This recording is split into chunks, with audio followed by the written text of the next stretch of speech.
ঢাকার সবচেয়ে নামকরা হোটেলগুলোর একটি রয়্যাল গ্র্যান্ড। প্রতিদিন সন্ধ্যার পর এখানে ভিড় জমে শহরের বড়লোক, রাজনীতিবিদ, ব্যবসায়ী এবং তারকাদের।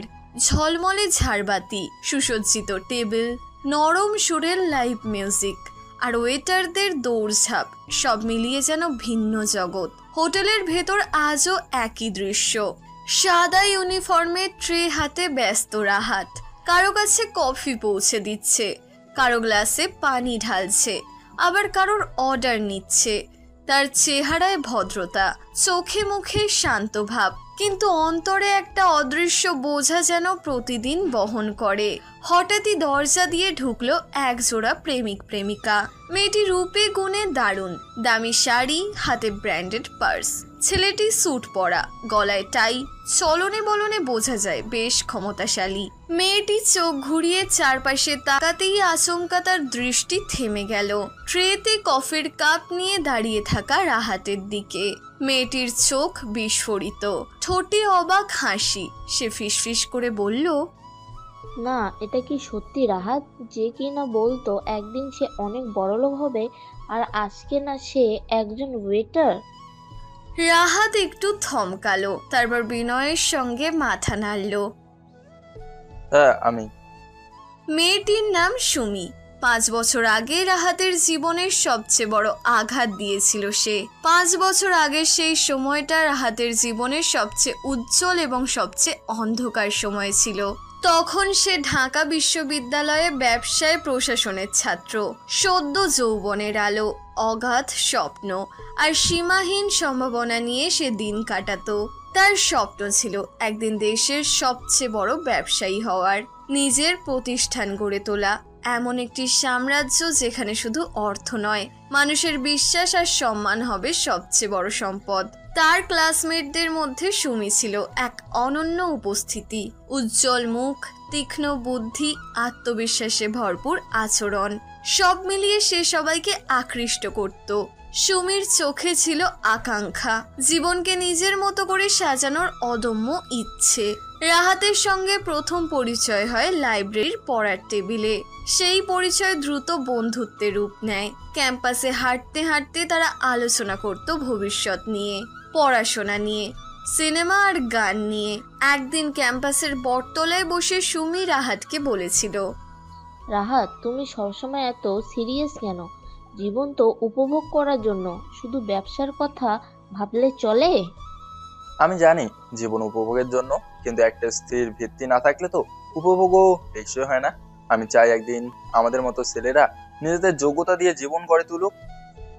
তুমি সত্যি অন্যরকম। তোমার কথা শুনলে মনে হয় স্বপ্ন দেখতে ভয় পেতে নেই। এই ছোট্ট কথোপকথন থেকেই শুরু হয় তাদের সম্পর্ক। তারা একে অপরের প্রতি আকৃষ্ট হতে থাকে। রাহাত বুঝতে পারত সুমির আত্মবিশ্বাস এবং জীবনের প্রতি তীব্র আকাঙ্ক্ষাই তাকে আলাদা করে তুলেছে। তার হাসি রাহাতের দিনকে আলোকিত করত। সুমি যখন তার পাশে বসে পড়ত, রাহাতের মনে অদ্ভুত শান্তি আসত। ধীরে ধীরে তারা একে অপরের জীবনের অংশ হয়ে ওঠে। সুমি তার পরিবার, আর্থিক সুবিধা এবং বিলাসী জীবন নিয়ে আলোচনা করত। অন্যদিকে রাহাত তার সংগ্রামের গল্প শোনাতো।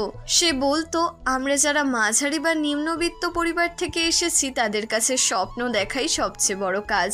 তবে সুমির ভেতরে একটা দ্বন্দ্ব ক্রমশ স্পষ্ট হয়ে উঠছিল। সে রাহাতকে ভালোবাসলেও জানতো শুধুমাত্র ভালোবাসা দিয়ে জীবন কাটানো কঠিন। পরিবারের চাপ, সমাজের প্রত্যাশা, অর্থের নিরাপত্তার অভাব, সব মিলিয়ে সে দ্বিধায় পড়ে। তার বাবা বলতেন মেয়েদের নিরাপত্তা দরকার, শুধুমাত্র আদর্শ দিয়ে সংসার চলে না। সুমির মন একদিকে রাহাতের প্রতি আকর্ষণে টানত, অন্যদিকে তার ভবিষ্যৎ নিয়ে আতঙ্কে ভরপুর করত। সে ভাবত, আমি কি শুধু অনুভূতির ওপর নির্ভর করে জীবন কাটাবো?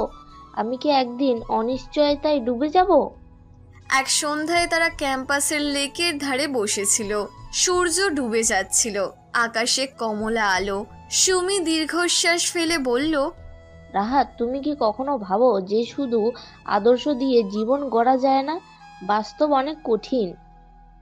বাস্তবতা যতই কঠিনই হোক, যদি মন শক্ত থাকে আমরা পারবো। আমি প্রতিদিন নিজের জন্য পরিকল্পনা করছি। আমি চাই একদিন সব ঠিক হবে, শুধু বিশ্বাস রাখো। আমি জানি তুমি ভালো, কিন্তু শুধু ভালো হলেই হয় না। আমি চাই স্থায়িত্ব, আমি চাই একটা নিরাপদ জীবন, আমি চাই স্বস্তি, আমি চাই নিজের পরিবারকে গর্বিত করতে। রাহাত তার চোখের দিকে তাকিয়ে বলেছিল, আমি প্রতিশ্রুতি দিচ্ছি, আমি সময় চাই, আমি একদিন সব দিতে পারবো তোমাকে। সুমি নীরবে মাথা নাড়লেও তার চোখে অনিশ্চয়তার ছায়া স্পষ্ট ছিল। এরপর কয়েক মাস কেটে যায়। রাহাত পড়াশোনায় আরো মন দেয়, পার্ট টাইম কাজ শুরু করে, ব্যবসায়িক পরিকল্পনা তৈরি করে। কিন্তু সুমির মন ধীরে ধীরে পরিবর্তিত হতে থাকে। তার কাছে এক ধনী পরিবারের ছেলের আগমন যেন আলো দেখায়। গাড়ি, ফ্ল্যাট, বিদেশ ভ্রমণ সবকিছু নিয়ে সে স্বপ্ন দেখতে শুরু করে। একদিন সে রাহাতকে জানিয়ে দেয়, আমি দুঃখিত রাহাত, আমি তোমার সঙ্গে থাকতে পারবো না। আমি অন্য পথে যাচ্ছি, তুমি আমাকে ভুল বুঝো না। আমি চাই নিজের ভবিষ্যৎ গড়তে।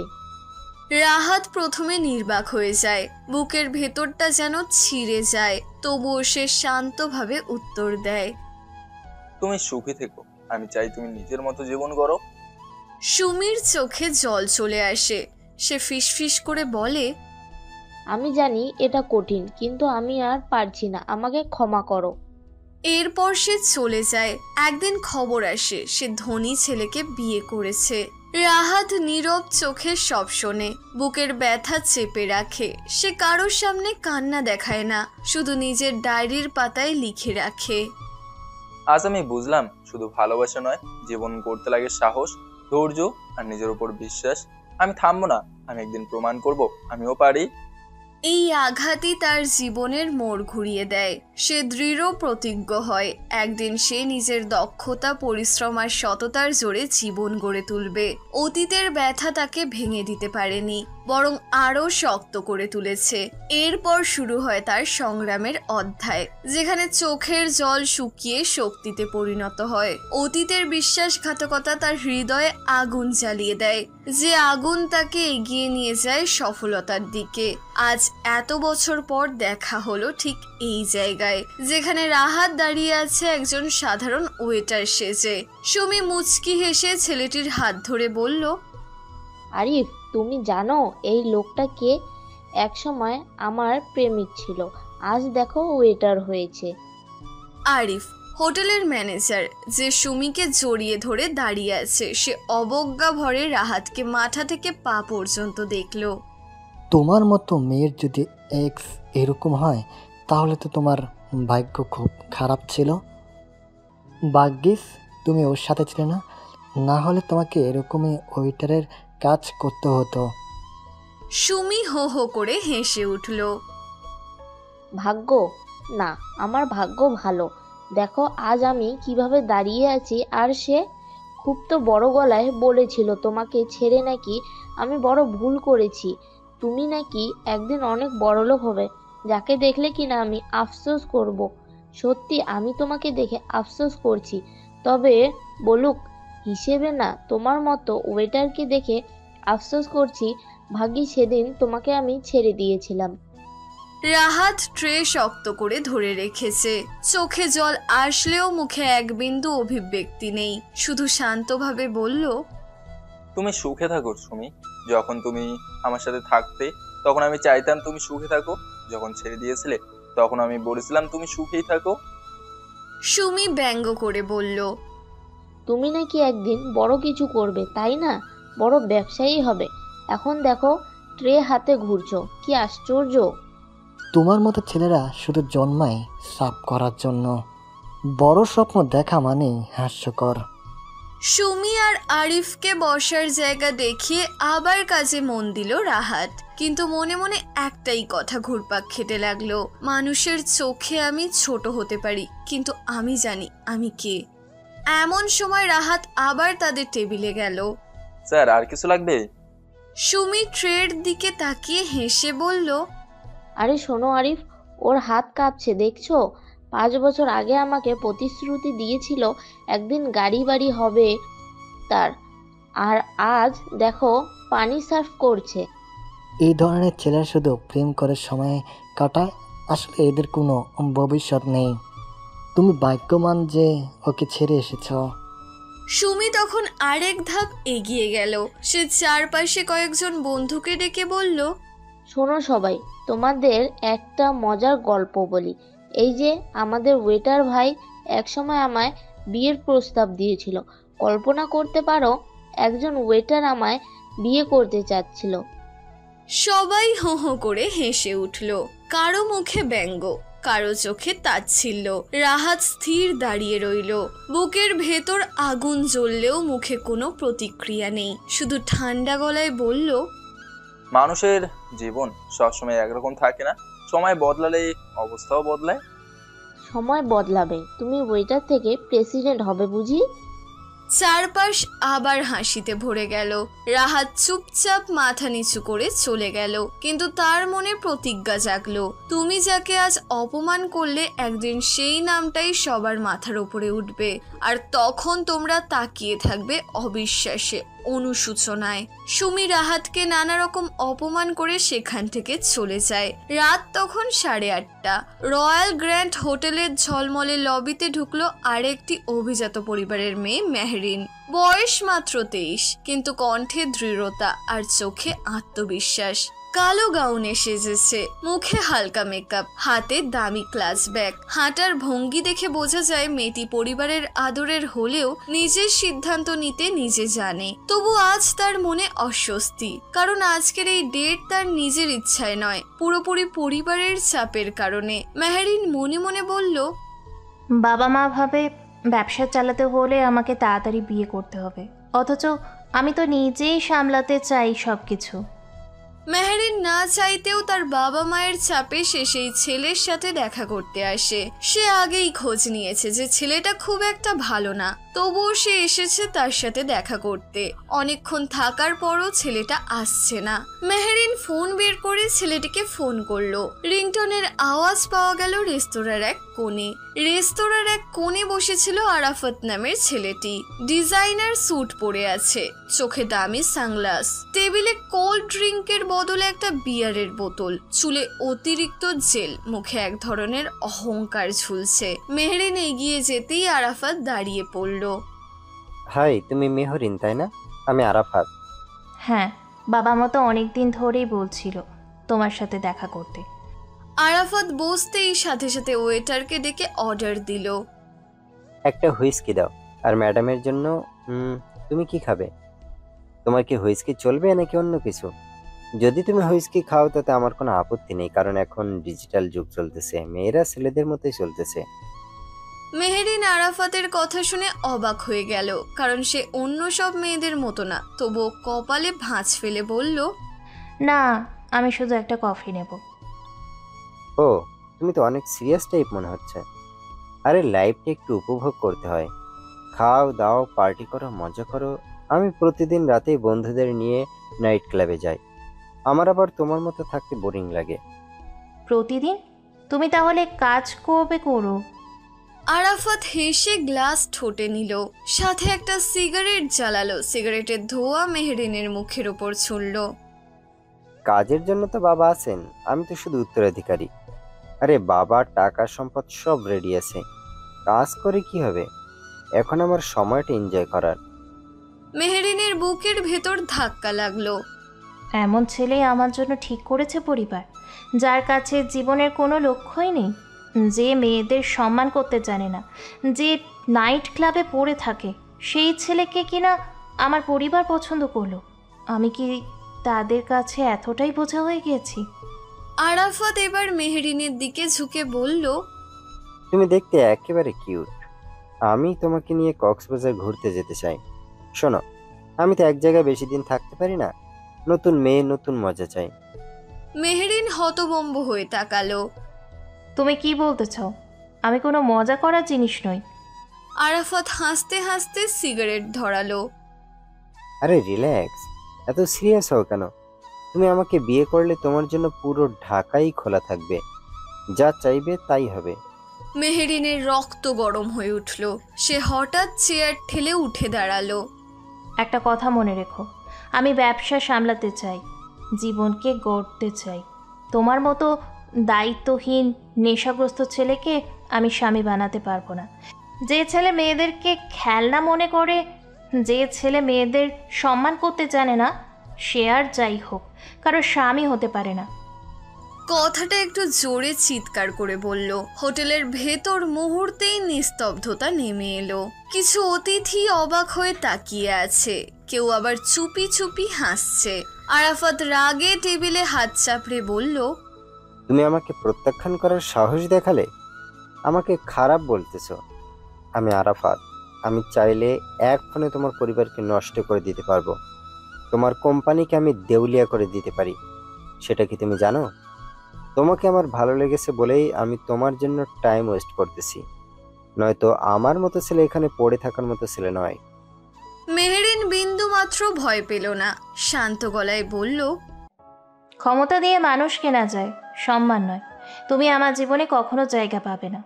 আমি কেন, তোমার মতো ছেলেকে কোনো ভদ্র মেয়ে কোনোদিনই পছন্দ করবে না। আমিও তোমার সাথে কথা বলে আমার টাইম ওয়েস্ট করতে চাই না। তুমি এক্ষুনি এখান থেকে চলে যাও।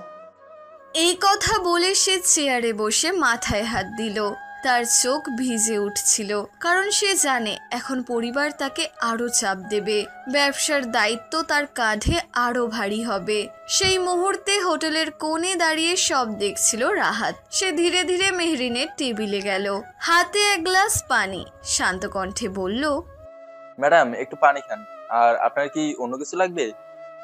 মেহেরিন মাথা তুলে তাকালো। তার চোখে ক্লান্তি, হতাশা, কিন্তু একই সাথে আশ্চর্যের এক ঝিলিক। কারণ এই সাধারণ ওয়েটারের চোখের ভেতর সে একরকম দৃঢ়তা দেখতে পাচ্ছিল।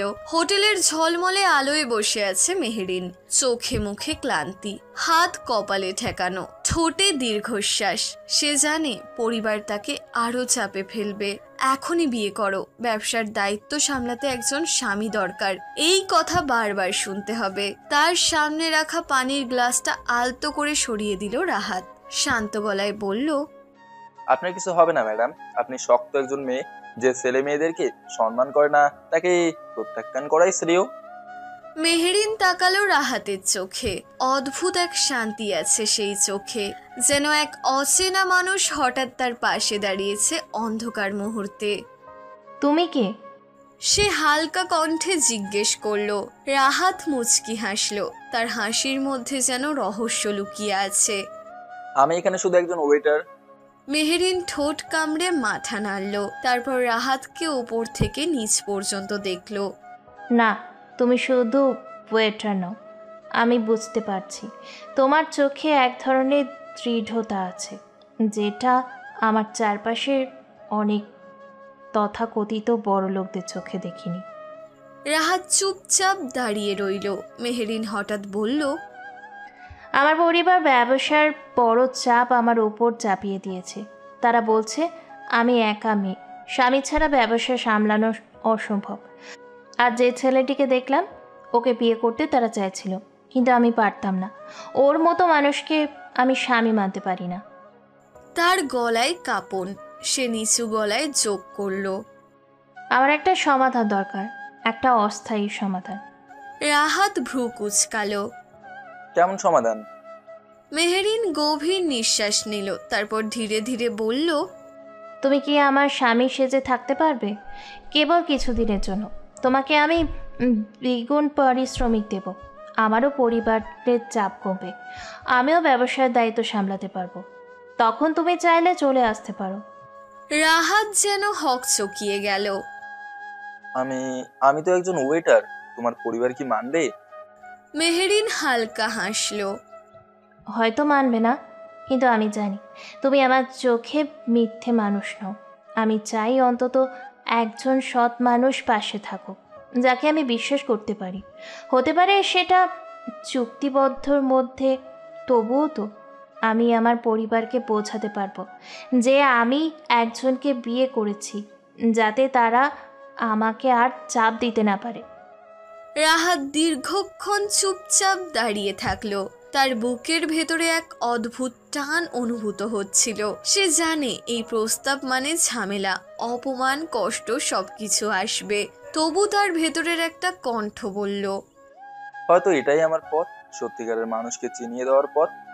রাহাত ধীরে ধীরে মাথা নাড়ল। ঠিক আছে, আমি রাজি। মেহেরিনের চোখে স্বস্তির ছায়া নেমে এলো। সে ফিসফিস করে বলল, ধন্যবাদ। তুমি বুঝতে পারছো না তুমি আমার জন্য কি করছো। রাহাত মৃদু হাসল। একদিন তুমি বুঝবে।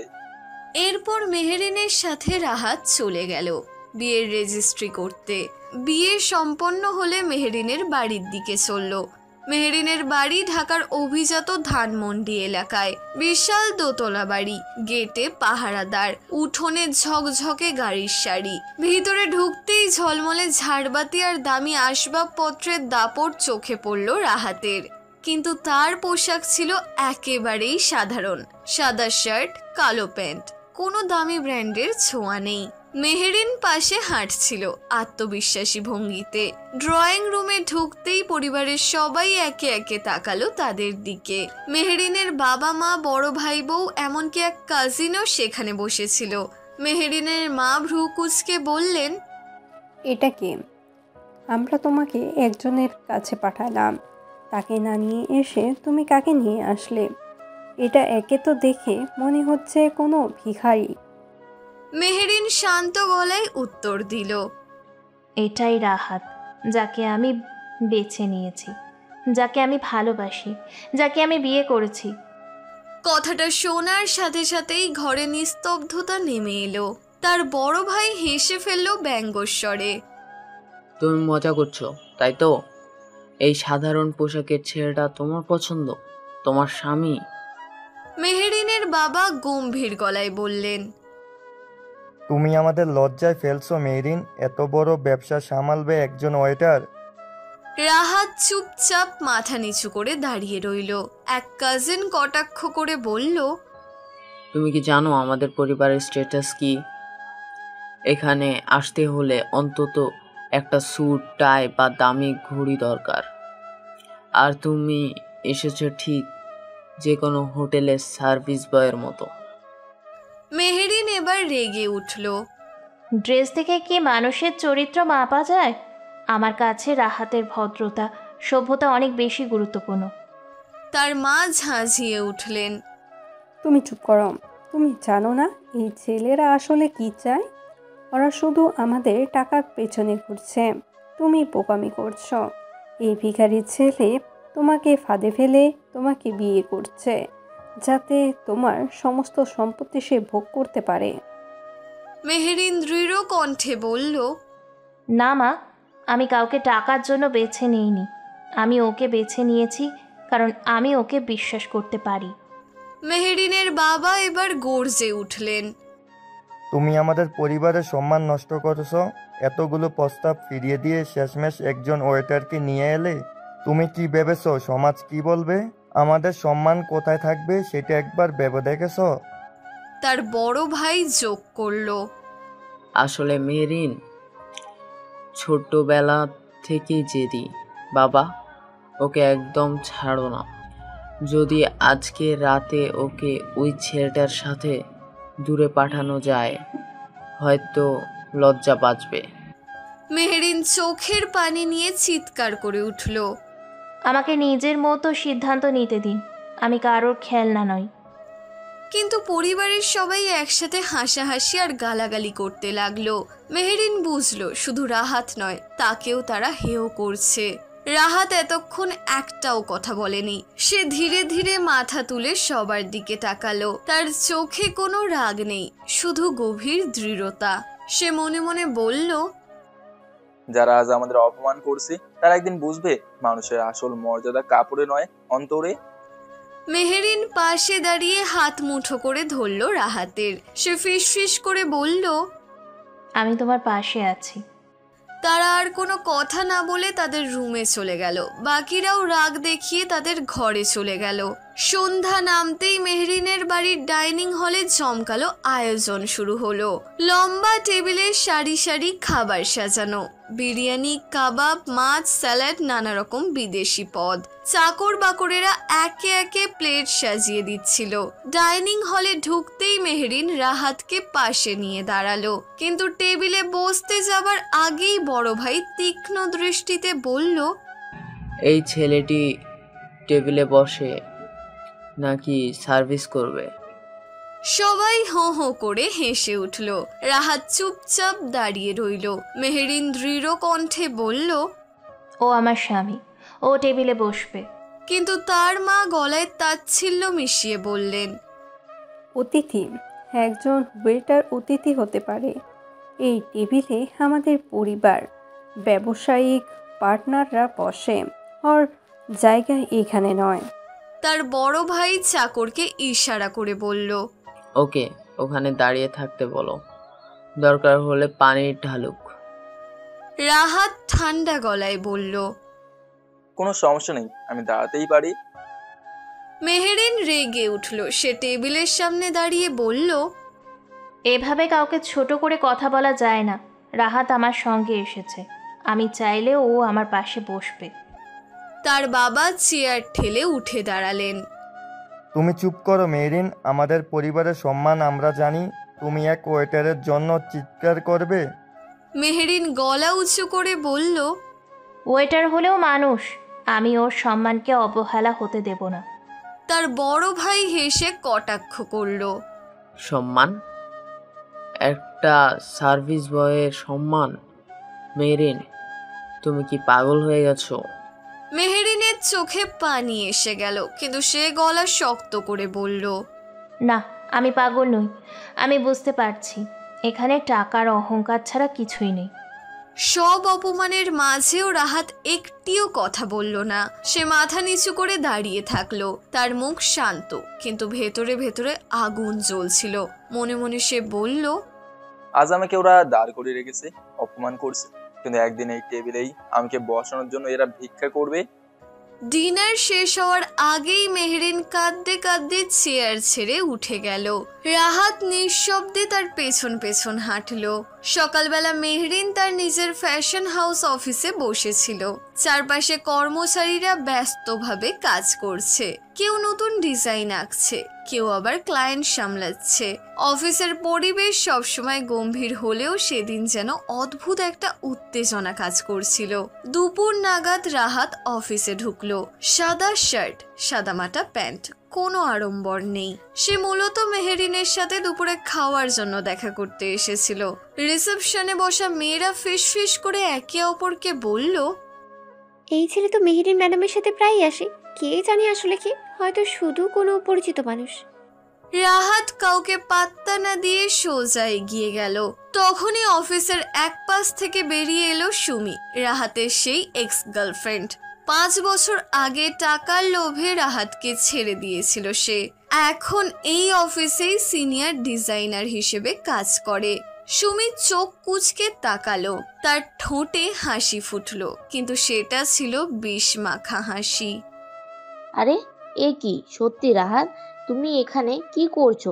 ওয়েটারের চাকরি থেকে পদোন্নতি পেয়ে এখন অফিস বয় নাকি? চারপাশের কর্মচারীরা হেসে ফেললো। কারো কারো চোখে অবাক দৃষ্টি। কেউ বুঝতেই পারছিল না আসলে কি ঘটছে। রাহাত শান্ত গলায় বলল, আমি মেহরিনের সঙ্গে দেখা করতে এসেছি। সুমি বিদ্রুপ করে হেসে উঠল। তুমি মেহরিন ম্যাডামের সঙ্গে দেখা করবে? তোমার মতো ছেলেরা বড় লোকদের কাছে শুধু পা মুছবার কাপড়। আজকে হয়তো তোমাকে সে দয়া করে ঢুকতে দিয়েছে, কিন্তু কালই হয়তো বের করে দেবে। সুমি থেমে থাকলো না, সে আরো জোরে বলল, তুমি কি জানো এই অফিসে আমি কাজ করি? আমার অধীনে যারা কাজ করে তারা সবাই তোমার চেয়ে অনেক সম্মানিত। তুমি তো শুধু চাকর, একজন হোটেল বয় হিসেবে কিছুই নও। চারপাশে শোরগোল শুরু হলো। মেয়েরা ফিস করে কথা বলতে লাগলো। কারো কারো চোখে আবার মেহরিনের প্রতি কৌতূহল। এই লোকটা আসলে কে? রাহাত মাথা নিচু করে চুপ করে দাঁড়িয়ে রইল। তার চোখে শান্তির আড়ালে জ্বলছিল এক অদৃশ্য আগুন। ঠিক তখনই মেহরিন ভেতর থেকে বেরিয়ে এলো, তার মুখে দৃঢ়তা, চোখে ঝড়। সে সুমির দিকে তাকিয়ে বলল, তুমি এখানে কি করছো সুমি? সুমি যেন আরো সাহস পেল। মেহরিন ম্যাডাম, আমি আপনাকে সতর্ক করছি, এই লোকটা আপনার আশেপাশে আসার মতো কেউ না। এ শুধু এক ওয়েটার। আমি চিনি ওকে। 5 বছর আগে ও আমাকে বিয়ে করতে চাইছিল, কিন্তু ওর পকেটে ভাত খাওয়ার টাকাও ছিল না। আমি বাঁচলাম যে ওর মতো গরিব লোকের সাথে জড়াইনি। অফিস নিস্তব্ধ হয়ে গেল। সবাই তাকিয়ে আছে কি হবে এখন। মেহরিন ধীরে ধীরে রাহাতের দিকে এগিয়ে গেল। তারপর এক হাতে রাহাতের হাত ধরে সবার সামনে গলা উঁচু করে বলল, তুমি ভুল করছো সুমি। এই মানুষটিকে তুমি ছোট করছো। শোনো, সে শুধু আমার অতিথি নয়, সে আমার স্বামী। অফিসে বোমা ফাটার মতো বিস্ফোরণ হলো। সবাই একে অপরের দিকে তাকিয়ে গেল। কেউ বিশ্বাস করতে পারছিল না। সুমির মুখ ফ্যাকাশে হয়ে গেল। সে তো ভাবতেই পারেনি মেহরিন এভাবে সবার সামনে ঘোষণা করবে। অফিসে তখন নিস্তব্ধতা। মেহরিন গলায় দৃঢ়তা নিয়ে সবার সামনে বলল, হ্যাঁ, ঠিকই শুনেছ, রাহাত আমার স্বামী।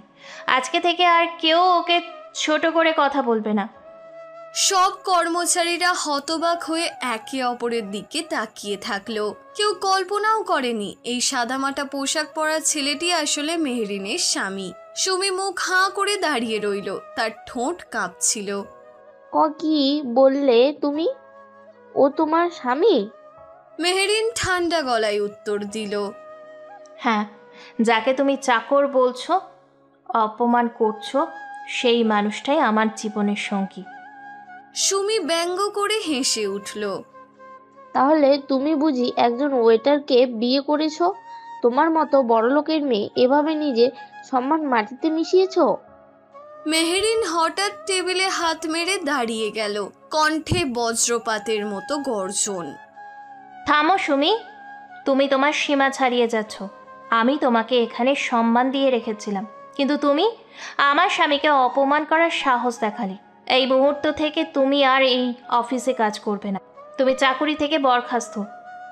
সবার চোখ বিস্ফোরিত হয়ে গেল। এক মুহূর্তের মধ্যে পরিবেশ বদলে গেল। মেয়েরা ফিসফিস করে বলছিল, ম্যাডাম কতটা শক্ত মনের মানুষ, স্বামীর জন্য কত বড় সিদ্ধান্ত নিলেন, সম্মানটা ফিরিয়ে দিলেন। সুমি হকচকিয়ে গেল। সে কেঁদে ফেলার মতো গলায় বলল, মেহরিন, আমি আসলে... কিন্তু মেহেরিন আর এক মুহূর্তও সুযোগ দিল না। সে কঠিন গলায় বলল, গার্ড, ওকে বের করে দাও। দুজন কর্মচারী এগিয়ে গিয়ে সুমিকে অফিস থেকে বের করে দিল। সুমির চোখে তখন অপমানের আগুন আর পরাজয়ের ছাপ। ঘর নিস্তব্ধ হলে মেহরিন রাহাতের দিকে ঘুরে দাঁড়ালো। তার চোখ ভিজে উঠেছিল, কিন্তু গলায় দৃঢ়তা। রাহাত, আমি কারোর কাছে তোমায় ছোট হতে দেব না। তুমি আমার জীবনের সবচেয়ে বড় সম্মান। রাহাতের চোখে অশ্রু জমে উঠল। সে মেহেরিনের হাত দুটো ধরে নরম গলায় বলল, তুমি জানো না, আজকে তুমি আমার হৃদয়কে স্থান জয় করলে। আমি অপমান সহ্য করতে পারি, কিন্তু তোমার ভালোবাসা হারালে পারতাম না। মেহেরিন হাসলো। তারপর দুজনের চোখে চোখ রেখে নিঃশব্দে এক প্রতিজ্ঞা তৈরি হলো। এখন থেকে তারা একে অপরের পাশে থাকবে, যাই ঘটুক না কেন। সন্ধেবেলা মেহেরিন আর রাহাত মেহেরিনের বাড়িতে পৌঁছালো। ঘরে তখন পুরো পরিবার বসে আছে। মেহেরিনের বাবা, মা, বড় ভাই, খালা, ফুপু পর্যন্ত। মেহেরিন জানতো আজকের আলাপ সহজ হবে না। সবাইয়ের চোখে ক্ষোভের আগুন। মেহেরিনের বাবা সোজা গলায় বললেন, মেহরিন শোনো, আমরা খবর পেয়েছি তুমি একজন ওয়েটারকে বিয়ে করেছো, এটা কি সত্যি? মেহেরিন বুক সোজা করে উত্তর দিল, হ্যাঁ সত্যি, আমি রাহাতকে বিয়ে করেছি। ঘর যেন কেঁপে উঠল। খালার কণ্ঠ কেঁপে গেল। তুমি কি পাগল হয়েছো? আমাদের পরিবারের মান সম্মান একেবারে শেষ করে দিলে। মেহেরিনের বড় ভাই টেবিলে হাত মেরে দাঁড়ালো। সে রাহাতের দিকে তাকিয়ে চিৎকার করলো, তুমি কি ভেবেছো এভাবে আমাদের পরিবারে ঢুকে পড়লে আমরা মেনে নেব? তোমার মতো এক কাপুরুষ ওয়েটার এই বাড়ির জামাই হবার যোগ্য নয়। রাহাত শান্ত গলায় বলল, আমি কোনো অপমান করতে আসিনি, আমি শুধু মেহরিনের স্বামী আর তার পাশে আছি। কিন্তু মেহেরিনের মা ঠান্ডা ব্যঙ্গের হাসি হেসে বললেন, স্বামী? স্বামী বলে কি কোনো ভিখারিকে ঘরে তোলা যায়? মেহেরিন, তুমি কি জানো মানুষ কি বলবে? মেহেরিন প্রতিবাদ করে বলল, মানুষ কি বলবে সেটা আমি ভাবি না। আমি জানি আমি একজন মানুষকে ভালোবেসেছি, তার পেশাকে নয়। আর রাহাতকে ছোট করার কোনো অধিকার তোমাদের নেই।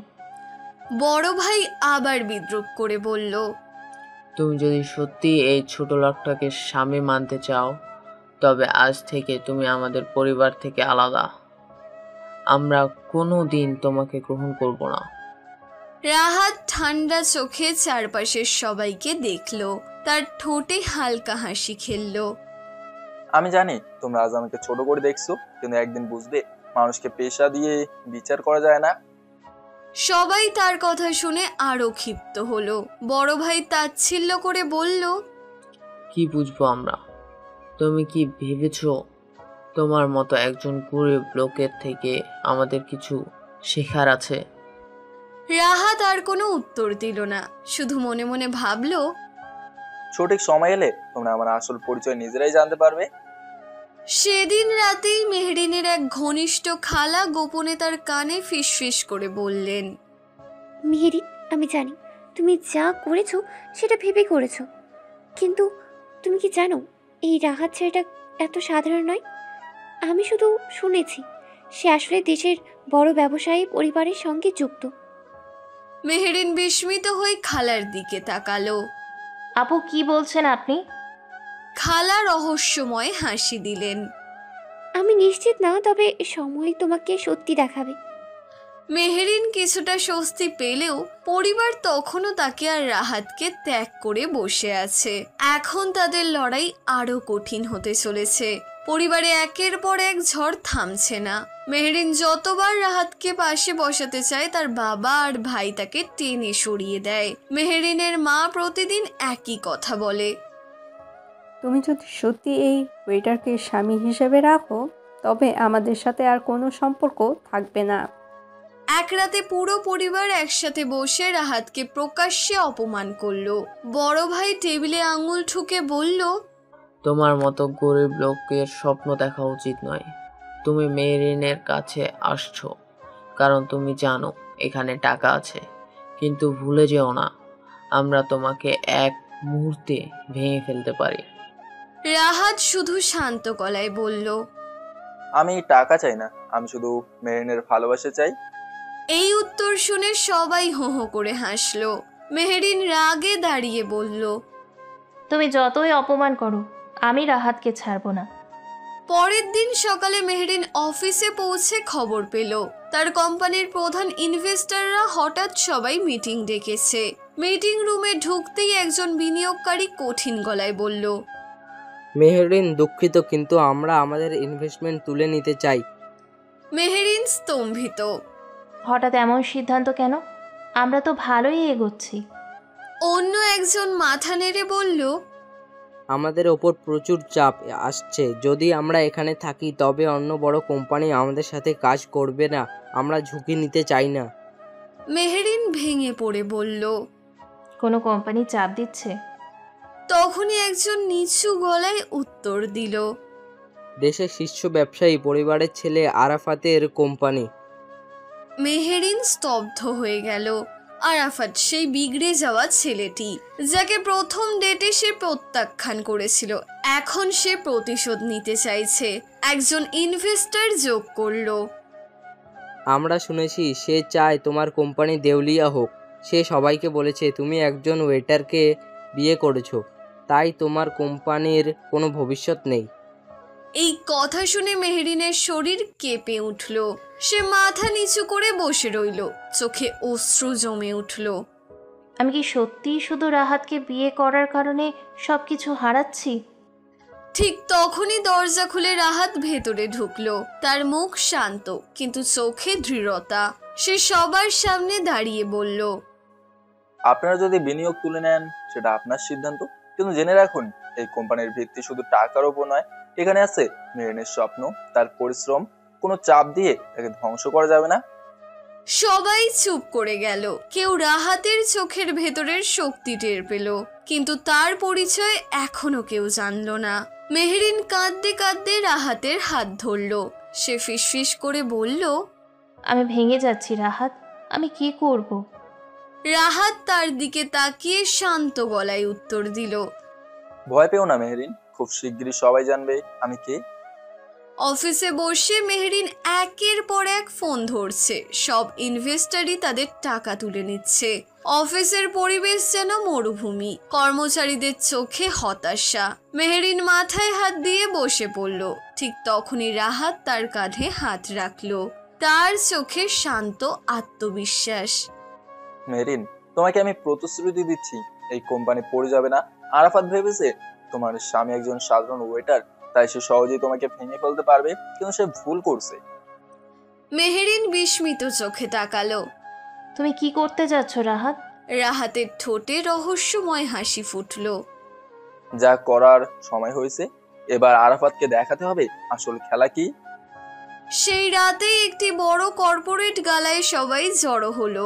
দেশের প্রভাবশালী ব্যবসায়ী, ইনভেস্টর আর সাংবাদিকরা উপস্থিত। মঞ্চে আরাফাত দাঁড়িয়ে গর্ব ভরে বলছে, আজ থেকে আমাদের কোম্পানি দেশের ফ্যাশন ইন্ডাস্ট্রির 1 নম্বর নাম হবে। অন্যরা এখানে টিকতে পারবে না। জনতার ভিড় থেকে হঠাৎ রাহাত এগিয়ে এলো। সবাই অবাক হয়ে তাকালো, এই সাধারণ পোশাক পরা ছেলেটা মঞ্চে কেন উঠছে? রাহাত মাইক্রোফোন হাতে নিয়ে দৃঢ় কণ্ঠে বলল, আরাফাত, তুমি মেরিনের কোম্পানিকে ধ্বংস করার চেষ্টা করছো। তুমি চাপ দিয়েছো ইনভেস্টরদের, কিন্তু আজ আমি তোমাকে চ্যালেঞ্জ দিচ্ছি। তোমার কোম্পানির সঙ্গে সরাসরি প্রতিযোগিতা করবে মেহরিনের কোম্পানি, আর আমরা প্রমাণ করব সত্যিকারের মান আর স্বপ্ন কখনো টাকার জোরে হার মানে না। সবার মুখে গুঞ্জন ছড়িয়ে পড়ল। সাংবাদিকরা ছবি তুলতে শুরু করলো। আরাফাত হেসে উঠল। হ্যাঁ, তুমি একজন ওয়েটার, তুমি আমার সঙ্গে প্রতিযোগিতা করবে? রাহাত শান্ত গলায় উত্তর দিল, হ্যাঁ, আমি করব, আর সময় প্রমাণ করবে কে আসল বিজয়ী। পরদিন সকালে মেহরিনের অফিসে এক আশ্চর্য খবর এলো। একটি আন্তর্জাতিক কোম্পানি, গ্লোবাল ভেঞ্চার্স লিমিটেড, মেহরিনের ব্যবসায় হঠাৎ বড় অঙ্কের ইনভেস্টমেন্ট অফার করেছে। মেহরিন হতবাক। কিন্তু এরা কেন আমাদের মতো একটি ছোট কোম্পানিতে বিনিয়োগ করবে? রাহাত হালকা হেসে বলল, হয়তো তারা তোমার স্বপ্ন দেখেছে, তোমার যোগ্যতাকে চিনেছে। কেউ জানলো না এই কোম্পানি আসলে রাহাতের আরেকটি পরিচয়, তার বিশাল ব্যবসায়িক সাম্রাজ্যের অংশ। সে নিজের নাম গোপন রেখে অন্য পরিচয়ে মেহরিনের কোম্পানিতে টাকা ঢাললো, যাতে কেউ ভাবতেও না পারে মেহরিন আসলে বিশ্বের অন্যতম ধনী ব্যবসায়ীর স্ত্রী। ইনভেস্টমেন্ট আসতেই অফিসে নতুন প্রাণ ফিরে এলো। কর্মচারীরা আনন্দে ফেটে পড়ল। সবাই উল্লাস করতে লাগলো। মেহরিন ভিজে চোখে রাহাতের দিকে তাকালো। আমি জানি না কিভাবে এটা হলো, কিন্তু আজ আমার মনে হচ্ছে কেউ আমাকে ছেড়ে দেয়নি। রাহাত মুচকি হেসে বলল, তুমি শুধু বিশ্বাস রেখো মেহরিন, এবার আমরা যুদ্ধ শুরু করব। ঢাকার বিলাসবহুল এক 5 তারা হোটেলের বলরুমে আয়োজন করা হয়েছে ফ্যাশন অ্যান্ড বিজনেস এক্সপো 2025। এই অনুষ্ঠানে দেশি বিদেশি বড় বড় কোম্পানি অংশ নিচ্ছে। সবার চোখ এখন দুটো নামের দিকে, আরাফাত গ্রুপ অফ ইন্ডাস্ট্রিজ বনাম মেহরিনের কোম্পানি ড্রিম ওয়েভ। মেহরিন পাশে দাঁড়িয়ে রাহাতের হাত শক্ত করে ধরে বলল, রাহাত, আমি ভয় পাচ্ছি। আরাফ খুব শক্তিশালী, আমাদের কেউ চেনে না। রাহাত শান্ত স্বরে উত্তর দিল, মনে রেখো, শক্তি আসে ভেতর থেকে, টাকা থেকে নয়। আরাফাত যত বড়ই হোক, সত্যিকারের কাজই মানুষকে জিতিয়ে দেয়। স্টেজে উঠে আরাফাত মাইক্রোফোন হাতে নিল, তার চোখে বিদ্রুপের ঝিলিক। আমি অবাক হই আজকালকার কিছু কোম্পানি দেখে।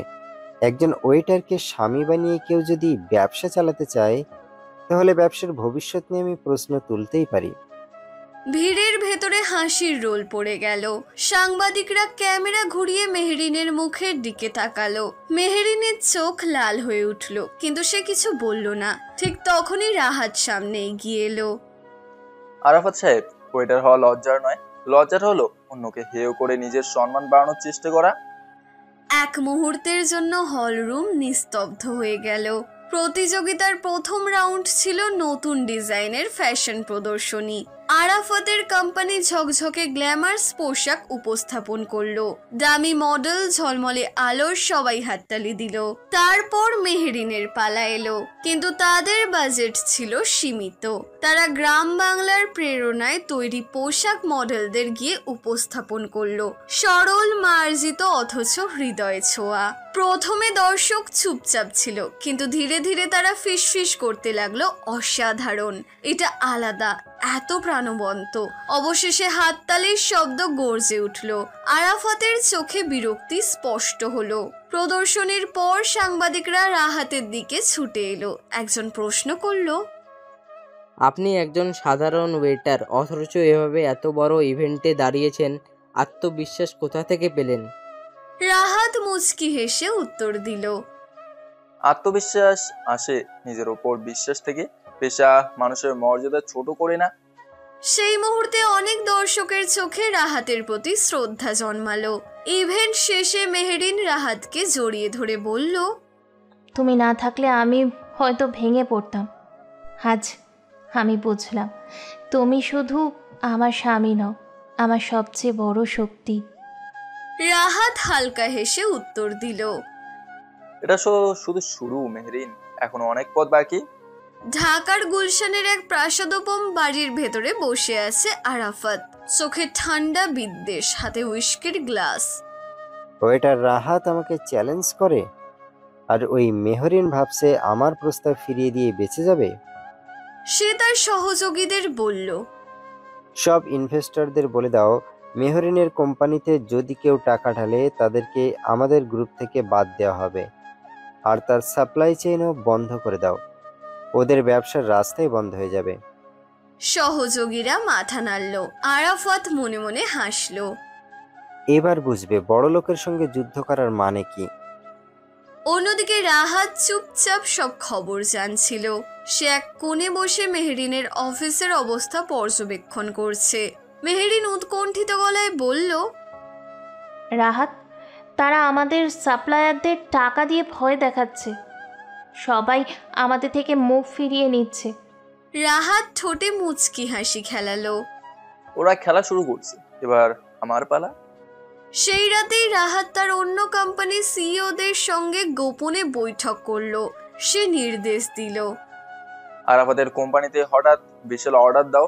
ওরা লোভে পড়ে একসাথে সব রিসোর্স ঢেলে দেবে, তারপর ঠিক সময় অর্ডার বাতিল করে দাও। এতে তাদের কোটি কোটি টাকা লস হবে। সবাই বিস্মিত হয়ে গেল, কিন্তু রাহাতের কণ্ঠে এমন দৃঢ়তা ছিল যেন সে আগেই জানে ফল কি হবে। কিছুদিনের মধ্যে আরাফাতের কোম্পানির সামনে বিশাল সুযোগ এসে দাঁড়ালো। একটি বিদেশি কোম্পানি, যেটি আসলে রাহাতের ছদ্মবেশী প্রতিষ্ঠান, আরাফাতের কোম্পানির কাছে কোটি টাকার অর্ডার দিল। আরাফাত উল্লাসিত। এই অর্ডার পেলে আমরা দেশের বাইরে আরো বড় নাম হব। সব টাকা ঢেলে দাও, ঝুঁকি নিতে হবে। সে নিজেই সাপ্লায়ারদের টাকা মিটিয়ে দিয়ে দ্রুত কাজ শুরু করলো। তার অফিসে যেন উৎসবের আমেজ। কিন্তু নির্দিষ্ট সময়ে অর্ডার হঠাৎ বাতিল হয়ে গেল, কারণ দেখানো হলো কোয়ালিটি ইস্যু। কোটি কোটি টাকার ক্ষতি হলো একসাথে। ব্যাংক লোন, সাপ্লায়ারদের দেনা সব একসাথে ভেঙে পড়ল। আরাফাত টেবিলের ওপর ঘুষি মারল।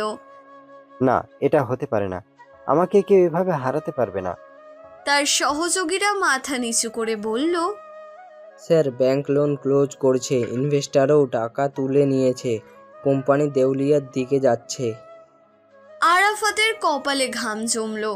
গতকাল পর্যন্ত যে মানুষটা গর্বে আকাশ ছুঁয়েছিল, আজ তার ব্যবসা ভাঙা কাঁচের মতো ভেঙে পড়ছে। অন্যদিকে মেহরিনের কোম্পানিতে উল্টো চিত্র। নতুন ইনভেস্টমেন্টে কাজ এগোচ্ছে দ্রুত, গ্রাহকদের চাহিদাও বাড়ছে। মেহরিন অবাক হয়ে রাহাতের দিকে তাকিয়ে বলল, কেমন করে সম্ভব হলো? আরাফাতের মতো শক্তিশালী কোম্পানি 1 মাসের মধ্যে ধ্বংস হয়ে পড়লো। রাহাত হালকা হেসে বলল, যারা অন্যকে ফাঁদে ফেলার চেষ্টা করে তারা একদিন সেই ফাঁদে আটকে যায়। মেহরিন চোখে জল নিয়ে বলল, তুমি শুধু আমার স্বামী নও, তুমি আমার রক্ষাকর্তা। রাহাত তার হাত ধরে শান্ত গলায় বলল, এটা শুধু শুরু মেহরিন, আসল যুদ্ধ এখনো বাকি। আরাফাতের অফিস এখন নিস্তব্ধ। একসময় যেখানে হাসি উল্লাস কর্মচাঞ্চল্যে ভরে থাকতো, এখন শুধু শূন্য চেয়ার আর ফাঁকা ডেস্ক। সাপ্লায়াররা টাকা চাইছে, ব্যাংক নোটিশ পাঠাচ্ছে, ইনভেস্টররা মামলা করার হুমকি দিচ্ছে।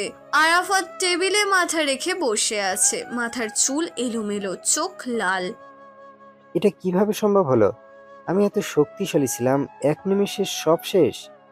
হঠাৎ সে মনে মনে একটা প্রশ্ন ছুড়ল। এই খেলাটা শুরু হলো কবে থেকে? সেই দিন থেকে যেদিন রাহাত আমাকে চ্যালেঞ্জ করেছিল। আরাফাত তার সহযোগীদের ডেকে বলল, তোমরা খুঁজে বের করো রাহাত আসলে কে। একজন সাধারণ ওয়েটার এভাবে আমার মতো সাম্রাজ্য ধ্বংস করতে পারে না, এর পেছনে কিছু আছে।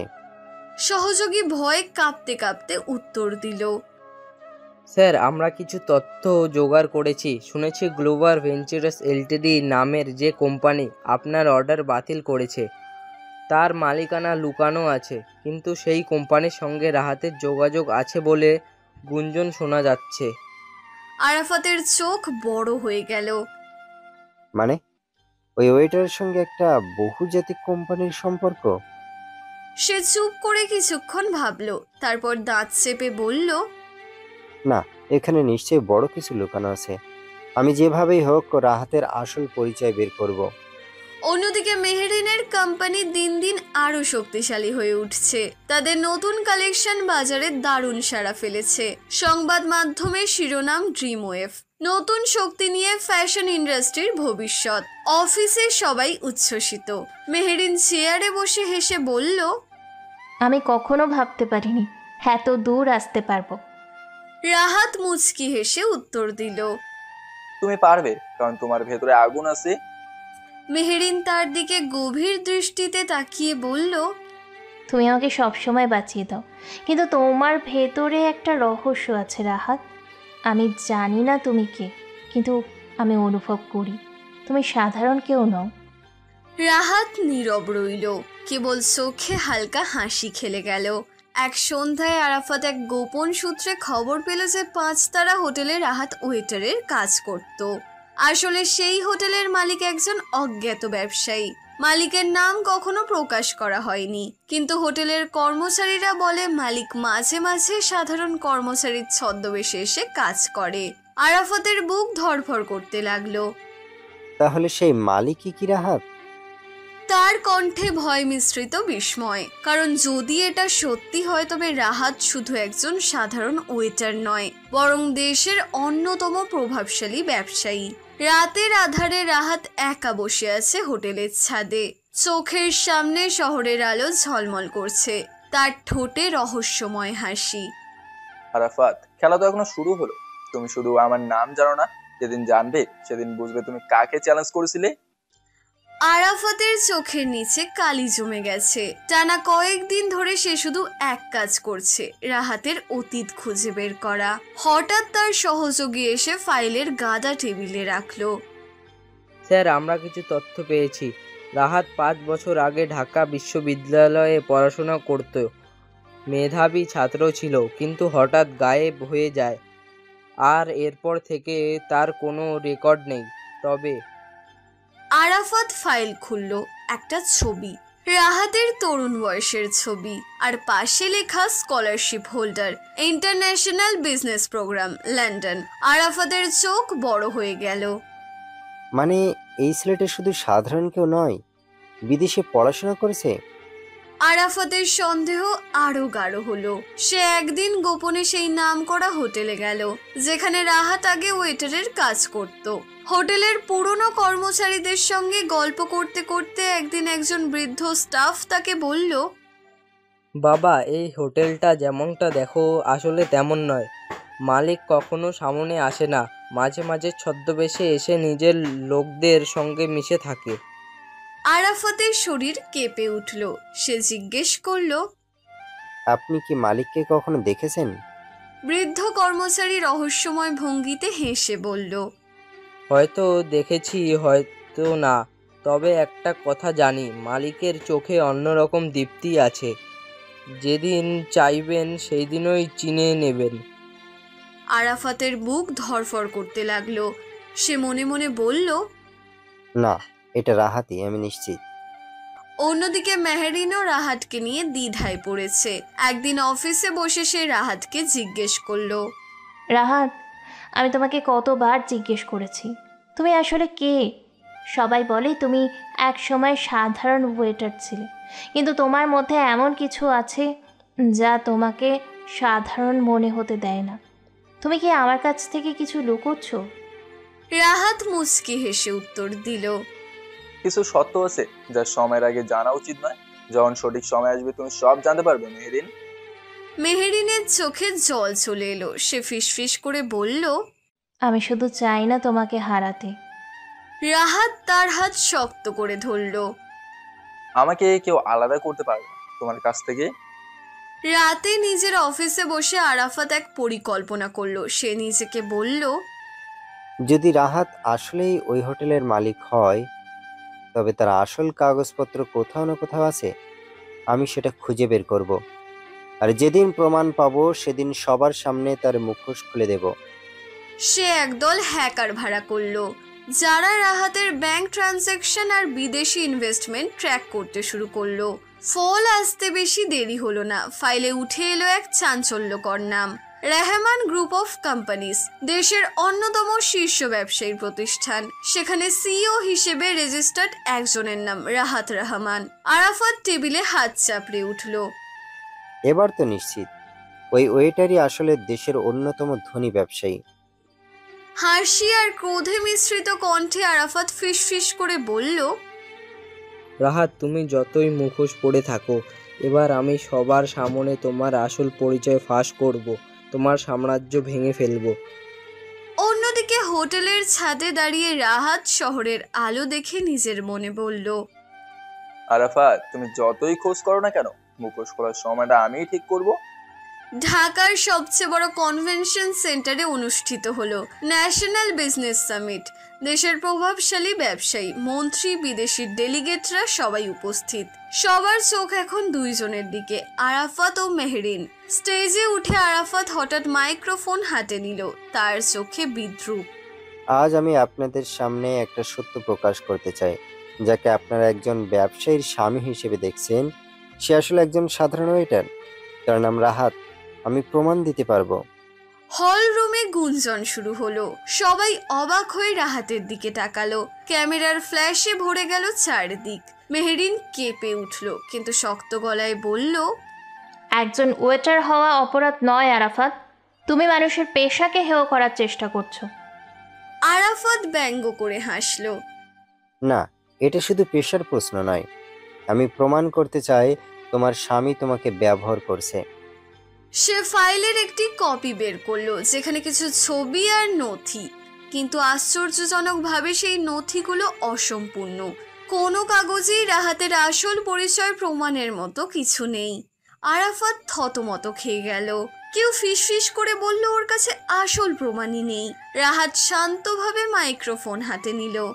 আজ সবাই শুনুক, আমি ওয়েটার হিসেবে কাজ করছি, তাতে কোনো লজ্জা নেই। প্রতিটি কাজই সম্মানের, যদি সেটা সততার সঙ্গে করা হয়।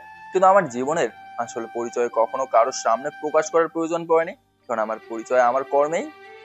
হলরুম করতালিতে গর্জে উঠল। আরাফাত দাঁত চেপে রাগে কাঁপতে লাগলো। কনফারেন্স শেষে মেহেরিন বাসায় ফিরতেই তার পরিবার তাকে ঘিরে ধরল। মেহেরিনের মা ক্ষুব্ধ স্বরে বলল, মেহেরিন, তুমি এখন বড় ব্যবসায়ী, দেশের নামকরা মিডিয়াতে তোমার নাম উঠছে। তোমার স্বামী একজন ওয়েটার, এটা তোমার মান সম্মান নষ্ট করছে।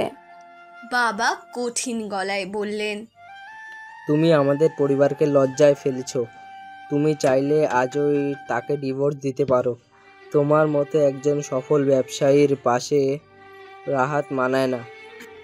মেহেরিনের চোখে জল চলে এলো। সে দৃঢ় গলায় বলল, আপনারা আমার সাফল্য দেখেন, কিন্তু ভুলে যাচ্ছেন আমি একা কিছুই করতে পারতাম না।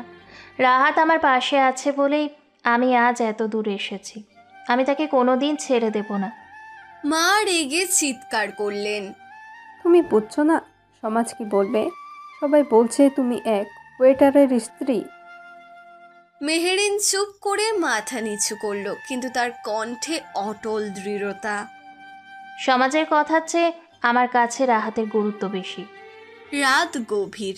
রাহাত বারান্দায় বসে আছে, আকাশের দিকে তাকিয়ে। মেহেরিন এসে পাশে বসলো। রাহাত, পরিবার আমাকে চাপ দিচ্ছে, কিন্তু আমি তোমাকে ছেড়ে দিতে পারবো না। রাহাত তার হাত ধরে মুচকি হেসে বলল, তুমি ভয় পেও না। তারা আজ আমাকে একজন ওয়েটার হিসেবে দেখে, কিন্তু খুব শিগগিরই সবাই আমার আসল পরিচয় জানতে পারবে। মেহেরিনের চোখ ভিজে উঠল। সে ফিসফিস করে বলল, আমি তোমার জন্য অপেক্ষা করব রাহাত। সকালের নাস্তার টেবিলে অস্বস্তিকর পরিবেশ। মেহেরিনের বাবা সংবাদপত্র হাতে বসে আছেন, আর তার মা বিরক্ত মুখে মেয়েকে দেখছেন। মা গম্ভীর কণ্ঠে বললেন, মেহরিন, তোমার জেদ আমাদের পরিবারকে ধ্বংস করবে। রাহাত তোমার জন্য মানানসই নয়। তুমি চাইলে এখনো বাঁচতে পারো।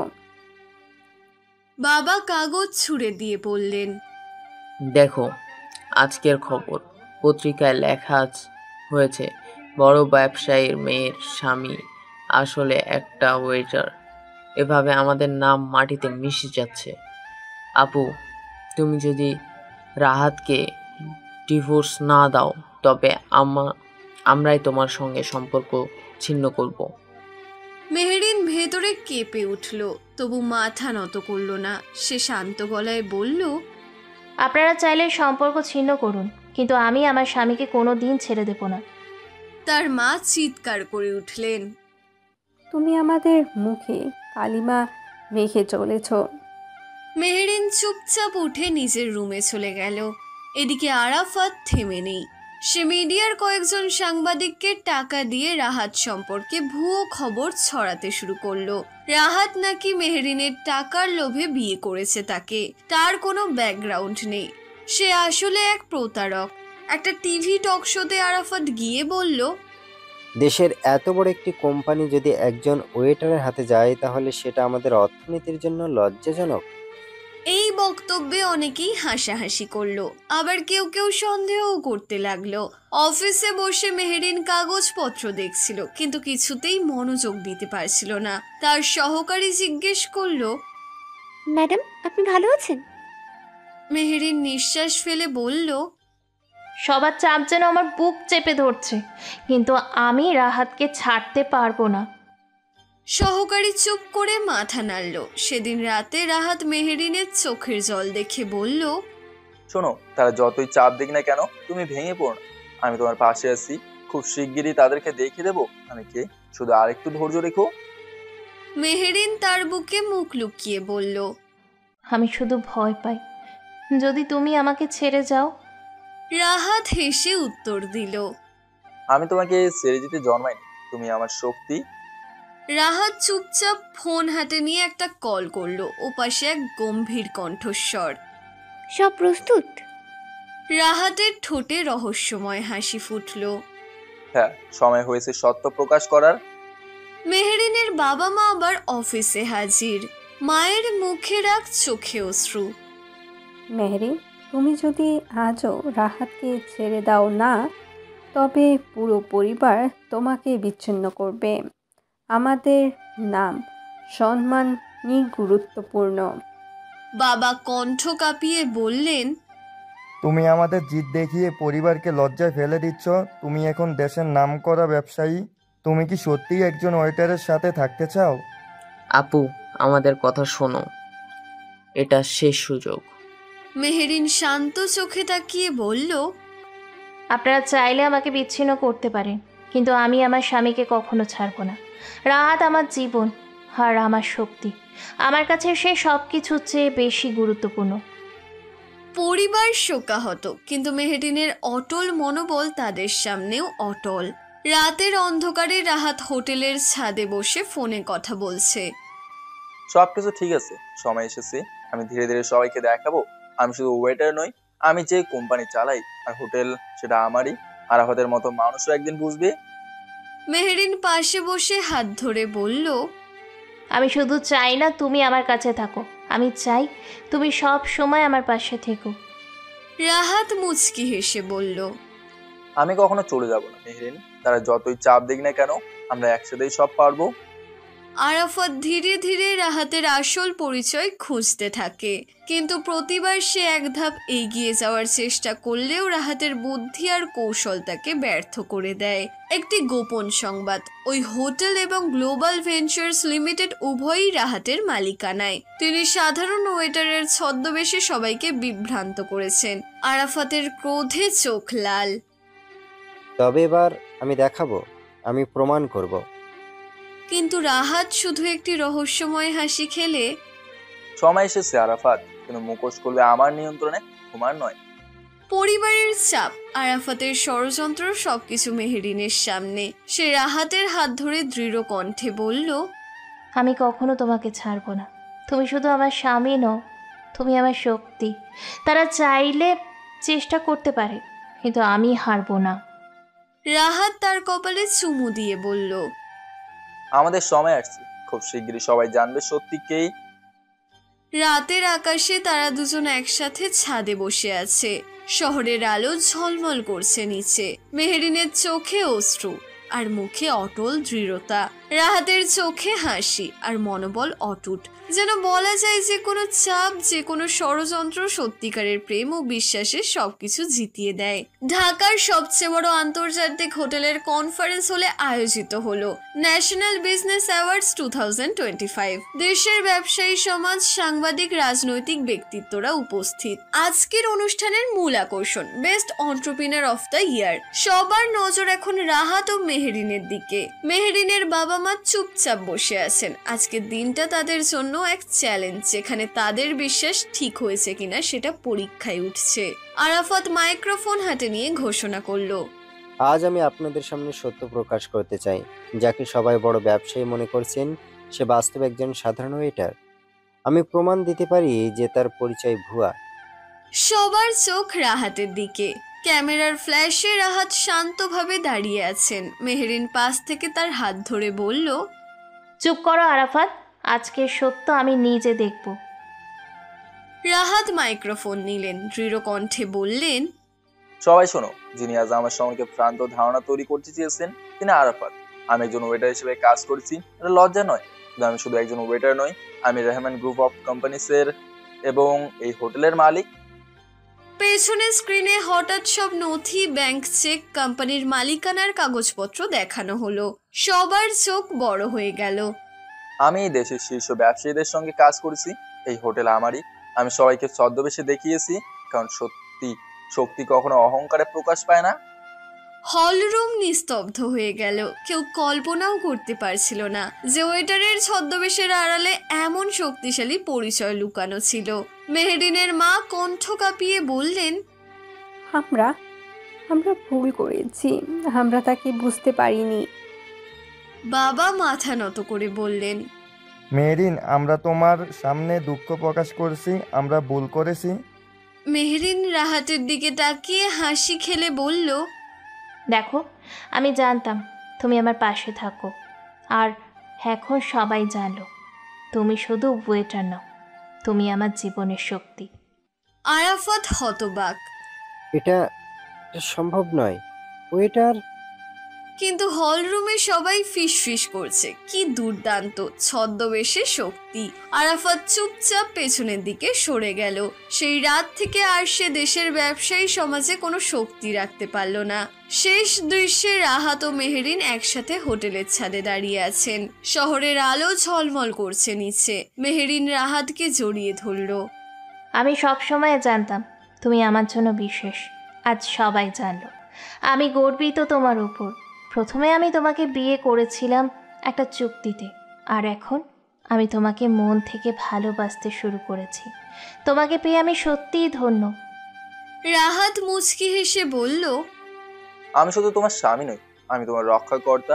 আর কোনো ফাঁদ বা ষড়যন্ত্র আমাদের সেট করতে পারবে না। শহরের আলো আর তাদের হাসি একত্রে ঝলমল করছে। সত্যি, প্রেম ও বিশ্বাস সবসময় জয়ী হয়। কয়েকদিন পর সুমি রাহাতের অফিসের সামনে কিছুক্ষণ থমকে দাঁড়িয়েছিল। হাওয়া বাতাসে তার চুল উড়ছে, চোখে অশ্রু জমে আছে। সে জানে আজকের দিন তার জীবনের এক নতুন অধ্যায় শুরু হতে পারে, কিন্তু ভয় এবং অনিশ্চয়তা এতটাই গভীর যে পা এগোতে দ্বিধা করছে। সোমবারের সকাল, ঢাকার ব্যস্ততম রাস্তায় ভিড়, কিন্তু সুমির কাছে যেন সব থেমে গেছে। তার স্বামী তাকে ছেড়ে দিয়েছে কারণ সে বড় লোকের একটি মেয়েকে বিয়ে করেছে। 5 বছরের সম্পর্ক, অনেক স্বপ্ন, সবই এক ধাক্কায় ভেঙে গেছে। তার চোখে কান্নার ঝাপটা, বুক ভেঙে যাওয়া। সে কখনো ভেবেও মনে করেনি যে প্রেম এবং বিশ্বাস এমন ভাবে ভেঙে যাবে। সুমি মৃদু হেঁটে রাহাতের কোম্পানির প্রধান অফিসের দরজার দিকে এগোয়। ভেতরে ঢুকেই রিসেপশনিস্টের দিকে তাকিয়ে বলল, ভদ্র মহোদয়, আমি চাকরির জন্য আবেদন করতে এসেছি। আমার নাম সুমি। আমার জীবনে এখন আর কেউ নেই। আমার স্বামী আমাকে ছেড়ে গেছে। আমি নিজের পায়ে দাঁড়াতে চাই। রিসেপশনিস্ট প্রথমে কিছুটা অবাক, কিন্তু মৃদু হাসি দিয়ে বলল, ঠিক আছে, দয়া করে অপেক্ষা করুন, স্যার একটু পর আসবেন। কয়েক মিনিটের মধ্যে রাহাত নিজে অফিস থেকে বেরিয়ে আসলেন। সুমি তাকিয়ে থাকলো, তার চোখে স্বল্প আত্মবিশ্বাস, মুখে হতাশা। রাহাত প্রথমে তার পরিস্থিতি বুঝতে পারছিলেন। একদিকে তার স্বামীর সাথে বিচ্ছেদ, আর একদিকে নতুন জীবন শুরু করার চ্যালেঞ্জ। রাহাত স্বাভাবিকভাবে শান্ত কণ্ঠে বললেন, তুমি এখানে চাকরির জন্য এসেছো সুমি? তুমি আমাদের অফিসের কাজ সম্পর্কে কিছু জানো কি? স্যার, আমি জানি না বড় পদে কাজ করতে পারবো কিনা। আমি শুধু চাই নিজের পায়ে দাঁড়াতে। কেন, ছোটোখাটো চাকরিও আমি করতে পারি। আমি আমার জীবনে আর কারো ওপর নির্ভর করতে চাই না। রাহাত কিছুক্ষণ চুপ থাকলেন। তার মনের ভেতর একটা দ্বিধা কাজ করছিল। আমার কি তাকে সুযোগ দেওয়া উচিত? সে তো নিজের জীবনের ব্যর্থতার কারণে সাহায্য চাইছে। কেউ যেন ভুল বোঝে না। মানবিক সহানুভূতি দেখানো জীবনের একটা বড় দায়িত্ব। সে যদি সত্যি খারাপ মানুষ না হয়, তাকে সাহায্য করা উচিত। এই মুহূর্তে মেহেরিন হেসে রাহাতের পাশে এলো। রাহাত, দেখো না, সে সত্যিই সাহায্যের প্রয়োজন। তার চোখে তুমি বুঝতে পারবে সে এখন সম্পূর্ণ অসহায়। ছোটোখাটো হলেও তাকে একটি সুযোগ দাও। আমরা দেখি সে কি সঠিকভাবে কাজ করতে পারে। রাহাত গভীর শ্বাস নিলেন। মেহেরিনের কথা তার হৃদয়ে ঢুকলো। সে জানে মেহেরিন সবসময় সঠিক। ঠিক আছে সুমি, আমি তোমাকে ছোট একটা পদে সুযোগ দিচ্ছি। এটা তোমার জন্য প্রথম ধাপ হবে নিজের পায়ে দাঁড়ানোর। তোমাকে সঠিকভাবে কাজ শেখানো হবে এবং আমি আশা করি তুমি এই সুযোগটা মেনে নেবে। সুমি কৃতজ্ঞ চোখে তাকালো, চোখে অশ্রু, কিন্তু সেই সাথে আশা। ধন্যবাদ স্যার। আমি প্রমাণ করব যে আমি এই সুযোগকে মর্যাদা দিতে জানি। এই অফিসেই আমরা বিশ্বাস এবং নিষ্ঠাকে সবচেয়ে বড় মূল্য দিই। তোমাকে শেখানো হবে, সাহায্য করা হবে, কিন্তু নিজের দায়িত্বও নিতে হবে। আমি তোমার পাশে থাকবো সুমি। আমরা দেখাবো কেউ ভেঙে যেতে পারলে নয়, নিজেকে তুলে দাঁড়াতে পারলে বড় হতে পারে। সুমি অবাক হলেও কিছুটা শক্তি পায়। সে রাহাত এবং মেহেরিনের চোখে দৃঢ়তা এবং দয়া দেখতে পাচ্ছিল। তার মনে হলো এই অফিস শুধু চাকরির জায়গা নয়, বরং নতুন জীবন শুরু করার নতুন এক সুযোগ। সুমি অফিসের ভেতরে প্রবেশ করলো। রিসেপশনিস্ট তাকে অফিস ট্যুর করালো, পরিচিত করালো সহকর্মীদের সাথে। সুমি প্রথমে কিছুটা লাজুক, তবে রাহাত এবং মেহেরিনের উৎসাহ তাকে আত্মবিশ্বাসী করে তুলল। দেখো, এটি তোমার নতুন জীবন, তুমি নিজেকে প্রমাণ করবে। সুমি ছোটখাটো কাজ শুরু করলো, ডকুমেন্ট যাচাই, অফিসের সাধারণ সহায়ক কাজ। প্রতিটি কাজের সাথে তার দক্ষতা বাড়ছে। রাহাত মাঝে মাঝে দেখছিলেন এবং প্রয়োজন হলে পরামর্শ দিচ্ছিলেন। সুমি, মনে রেখো, যে কেউ নিজের পায়ে দাঁড়াতে পারলে সত্যিই বড় হয়। এখানে তুমি শুধু কাজ শেখাচ্ছ, বরং নিজের জীবনের শক্তিও তৈরি করবে। দিনের শেষে সুমি তার ডেস্কে বসে নোটবুক খুলে লিখছে। আজ থেকে নতুন জীবন শুরু। আমি এর কোনো মানুষের ওপর নির্ভর করব না, নিজের পায়ে দাঁড়াবো। রাহাত এবং মেহেরিনের বিশেষ আমাকে শক্তি দিয়েছে। রাতের আলো ভেতরে পড়ছে। সুমি জানে আর কেউ তার জীবন কেটে দিতে পারবে না। সে নিজের পায়ে দাঁড়াবে, ধীরে ধীরে উন্নতি করবে এবং নিজের জীবনের নিয়ন্ত্রণ নেবে। রাহাত এবং মেহেরিন একদিকে বসে দেখছিলেন। মেহেরিন হেসে বলল, দেখলে রাহাত, কেউ যদি সত্যিকারের সাহায্যের প্রয়োজন হয় আমরা সাহায্য করেছি। আমাদের ব্যবসায়িক জয় ছাড়া মানবিক জয়ও গুরুত্বপূর্ণ। ঠিক বলেছো মেরিন, আমরা শুধু আমাদের ব্যবসায় জিতিনি, আমরা অন্যকে তার জীবন ঠিক করার সুযোগ দিয়েছি। এটা সবচেয়ে বড় জয়। সুমি এবার নিজের ডেস্কে বসে ধীরে ধীরে কাজ করতে শুরু করলো। চোখে অশ্রু কিন্তু মুখে দৃঢ়তা। সে জানে আজ থেকে সে আর ভীত নয়, নতুন জীবন শুরু হয়েছে। শহরের আলো বাইরে ঝলমল করছে, অফিসের ভেতরে শান্তি। রাহাত, মেহেরিন এবং সুমি তিনজনই তাদের নিজস্বভাবে বিজয়ী। সত্যিকারের শক্তি টাকা, পেশা বা অবস্থানে নয়, শক্তি হলো মানবিক সহানুভূতি, বিশ্বাস এবং নিজের পায়ে দাঁড়ানোর সাহস।